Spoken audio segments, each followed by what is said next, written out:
اور ہمیشہ کے لیے ہوگا، یہ آپ کے رب کے ذمے وعدہ ہو چکا جو قابل درخواست ہے۔ اور جس دن جمع کر کے بلائے گا ان کو اور جن کو وہ عبادت کرتے تھے اللہ کے سوا چھوڑ کر، پھر ان سے کہے گا کیا تم نے بہکایا میرے ان بندوں کو، یا وہ خود ہی بہک گئے راہ سے؟ بولیں گے تیری ذات پاک ہے، ہماری کیا مجال تھی کہ ہم پکڑ لیں کسی کو تیرے بغیر رفیق، لیکن ان کو تو فائدہ پہنچاتا رہا اور ان کے باپ دادوں کو، یہاں تک کہ وہ تیری یاد کو بھلا بیٹھے، اور یہ لوگ تباہ ہونے والے تھے۔ سو وہ تو جھٹلا چکے تم کو تمہاری ہی بات میں، اب تم نہ لوٹا سکتے ہو اور نہ مدد کر سکتے ہو، اور جو کوئی تم میں گناہ گار ہے اس کو ہم چکھائیں گے بڑا عذاب۔ اور جتنے بھیجے ہم نے آپ سے پہلے رسول، سب کھاتے تھے کھانا اور پھرتے تھے بازاروں میں، اور ہم نے کر رکھا ہے تم میں سے ایک دوسرے کے لیے ایک دوسرے کو آزمائش، تاکہ ثابت قدم بھی رہیں، اور آپ کا رب سب کچھ دیکھتا ہے۔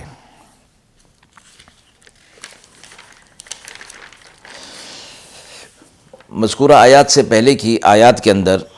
کفار اور مشرکین کی طرف سے آپ صلی اللہ علیہ وسلم کی نبوت و رسالت پر جو اعتراضات اور شبہات پیش کیے گئے تھے،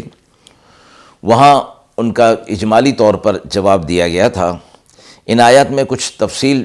ذکر فرمائی گئی ہے، جس کا حاصل یہ ہے کہ کفار کہا کرتے تھے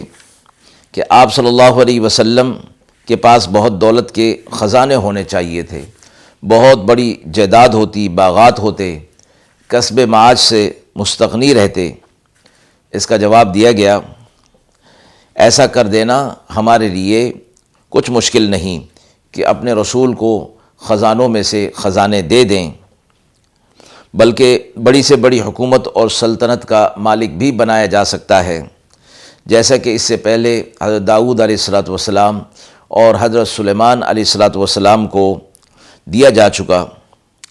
کہ پوری دنیا کی دولت اور سلطنت ان کو عطا فرمائی گئی تھی، مگر مخلوق اور امت کی مصلحت کے پیش نظر اور دیگر حکمتوں کا تقاضا یہ تھا کہ انبیاء علیہ السلام کو مادی اور دنیاوی مال و دولت سے الگ رکھا جائے۔ خصوصی طور پر رسول اللہ صلی اللہ علیہ وسلم کے لیے اللہ تعالیٰ کو یہی پسند ہوا کہ وہ عام غریب مسلمانوں کی صفوف میں رہیں اور انہی جیسے حالات میں اپنی زندگی گزاریں۔ خود رسول اللہ صلی اللہ علیہ وسلم نے اپنے لیے اسی منصب کو پسند فرمایا۔ انبیاء علیہ السلام کا عام طور پر فقر اور فاقہ میں رہنا اللہ تبارک و تعالیٰ کی مشیت اور ہزاروں حکمتوں میں سے ہے، اور عام انسانوں کی مصالح بھی اس پر ہیں، اور اس میں بھی وہ اس حالت پر مجبور نہیں ہوتے۔ وہ اگر چاہیں اور اللہ کی حکمت ہو تو اللہ تعالیٰ ان کو بڑا مالدار اور صاحب جائیداد بنا سکتا ہے، مگر ان کی ذات کو حق تعالیٰ نے ایسا بنایا کہ وہ مال و دولت اور دنیاوی شان و شوکت سے کوئی دلچسپی نہیں رکھتے، فقر و فاقہ کے اندر رہنا ہی اپنے آپ کو پسند کرتے ہیں۔ دوسری بات کفار کے اعتراض کی یہ تھی کہ یہ پیغمبر ہوتے تو عام انسانوں کی طرح کھاتے پیتے نہ، اور نہ کسب معاش کے لیے ان کو بازاروں میں پھرنا پڑتا۔ اعتراض کی بنیاد بہت سے کفار کا یہ خیال تھا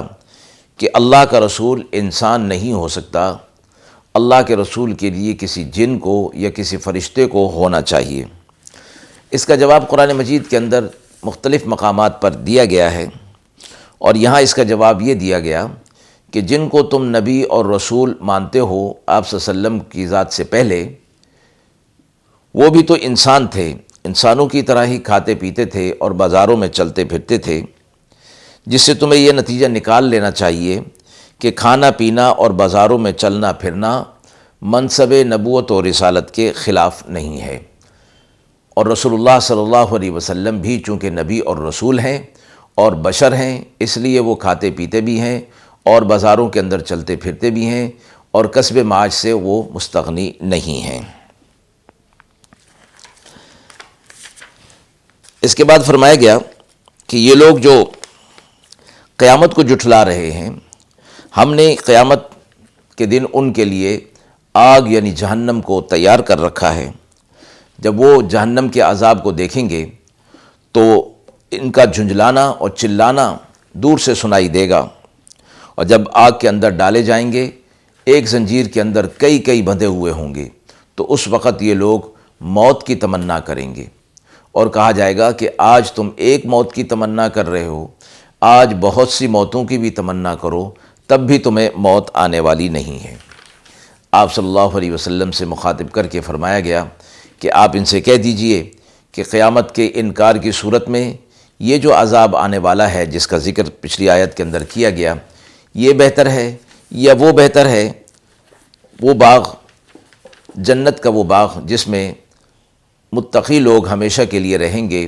اور ان متقی لوگوں کے ساتھ اللہ رب العزت کا وعدہ ہو چکا ہے، اور جو کچھ وہ چاہیں گے وہاں پر ہوگا، اور آپ کے رب نے یہ وعدہ اپنے ذمہ لے لیا ہے۔ پھر قیامت کے دن کا ایک اور احوال بیان کیا گیا کہ وہ لوگ کہ جو اللہ کو چھوڑ کر بتوں کو پکارتے ہیں، اللہ تبارک و تعالیٰ ان سے کہے گا، اللہ تعالیٰ ان کو قوت گویائی عطا فرمائے گا، کیا تم نے میرے ان بندوں کو بہکایا تھا یا وہ خود راہ سے بہک گئے تھے؟ جواب میں وہ کہیں گے کہ تیری ذات اللہ پاک ہے، ہم میں کہاں اتنی جرت تھی کہ ہم انہیں تیری مدد کے بغیر اور تیری اجازت کے بغیر ہم انہیں گمراہ کر سکتے تھے۔ مراد یہ ہے کہ یہ خود ہی بہک گئے تھے اور خود ہی انہوں نے تیرے ساتھ ہمیں شریک بنا لیا تھا، ہمارا اس کے اندر کوئی قصور نہیں۔ اور پھر تو دنیا کے اندر ان کو بھی اور ان کے باپ دادوں کو بھی مال و متاع اور دنیا کی آسائش دیتا رہا، جس کا نتیجہ یہ ہوا کہ وہ تجھے بھلا بیٹھے، تیری یاد کو بھلا دیا اور آخرت کو بھلا دیا، تو تباہ اور برباد ہو گئے۔ تو کہا جائے گا کہ یہ تمہارے معبودان باطلہ جنہیں چھوڑ کر، اللہ کو چھوڑ کر جنہیں تم پکارتے تھے، انہوں نے ہی تمہاری بات کو رد کر دیا، اب تم نہ لوٹا سکتے ہو، نہ واپس آ سکتے ہو، نہ تمہاری کوئی مدد ہو سکتی ہے، اور گناہ گاروں کو بڑا عذاب دیا جائے گا۔ دنیا میں انسان جو ایک دوسرے کو کے اوپر اللہ رب العزت نے ایک دوسرے کو فضیلت دی ہے، فرمایا گیا کہ یہ ہم نے آزمائش کے طور پر دی ہے۔ ایک دوسرے کی حالت مختلف ہوتی ہے، اس طریقے پر اللہ تبارک و تعالیٰ ان کی آزمائش اور امتحان کر رہا ہوتا ہے، تاکہ یہ لوگ ان ایسے معاملات کے اندر رہتے ہوئے بھی